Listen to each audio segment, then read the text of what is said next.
नमस्कार दोस्तों, आपका हमारे YouTube चैनल पर स्वागत है। आज हम जो कहानी सुनने जा रहे हैं उसका नाम है ज्ञान इसी का नाम है। तो आइए कहानी को सुनते हैं और कुछ समझने की कोशिश करते हैं।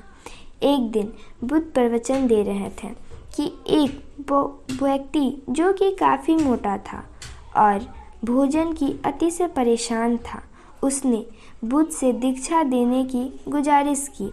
बुद्ध ने कहा, दीक्षा वगैरह बाद में देखेंगे, पहले तुम 7 रोज का उपवास रखो, फिर आकर दीक्षा लेना। ठीक है, वह तो चला गया, लेकिन हुआ ऐसा कि उसी दिन कुछ देर पश्चात एक मरियल व्यक्ति आया और उसने भी बुद्ध से दीक्षा लेने की इच्छा जाहिर की। बुद्ध ने उसको ऊपर से नीचे तक देखा, फिर मुस्कुराते हुए बोले, दीक्षा तो तुझे तेरे समय पर मैं दे ही दूंगा, परंतु पहले तू दिन में 4 बार डट कर खाना खा। वह तो जैसी आज्ञा कहकर चला गया, परंतु बुद्ध के पास बैठा उनका शिष्य आनंद बुरी तरह चौंक गया।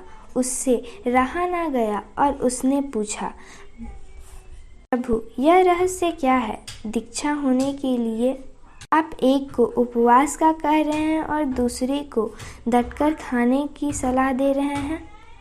आखिर ज्ञान पाने का सन्मार्ग मार्ग क्या है? यह सुनते ही बुद्ध बड़ी गंभीर मूर्ख मुद्रा बांधते हुए बोले, आनंद, मैंने इनमें से एक भी बात तुमसे कही है नहीं ना? तो फिर यह स्पष्ट समझ लो कि तुम्हारा इन बातों से कुछ लेना देना नहीं। मैंने उन दोनों को जो भी कहा है वह उन दोनों का तात्कालिक जरूरत देखते हुए कहा। सो तुम जो कह रहे हो और तुम जो कर रहे हो वह करते रहो।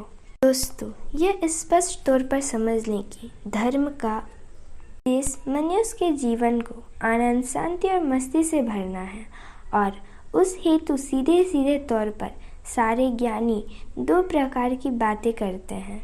एक समय का सत्य जो एक मनुष्य विशेष से कहा गया हो या किसी वक्त विशेष पर कहा गया हो। ये दोनों सत्य स्थायी कतई नहीं, व्यक्ति या वक्त के बदलते ही कही गई बात निरर्थक हो जाती है। जैसे कि बुद्ध उपरोक्त कहानी में व्यक्ति विशेष को कह रहे हैं। दूसरा होता है सनातन सत्य जो हर समय हर व्यक्ति के लिए लाभदायी होता है।